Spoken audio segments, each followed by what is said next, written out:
Gitataw sa Commission on Elections kung COMELEC Davao Region, wala na hilakip sa ilahang mandato nga kinahanglang vaccinated kontra COVID-19 ang mga botante. Sa interview sa RMN Davao, kang Gay Innumerables, COMELEC Davao Region Assistant Regional Director, dili pangitaon sa mga polling precincts ang mga vaccination cards.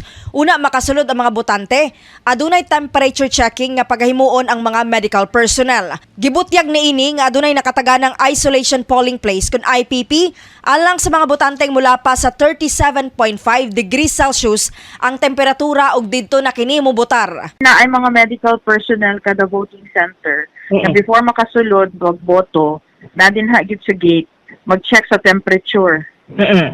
Kunya kung ang iyahang temperature is murag kalintura na 37.5 and higher, dito siya pa atuon sa among ginatawag og isolation polling place or IPP.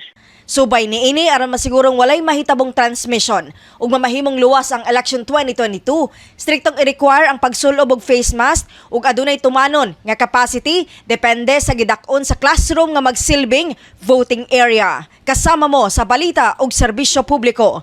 Radyo Man Aimee Ginita, Tatak RMN.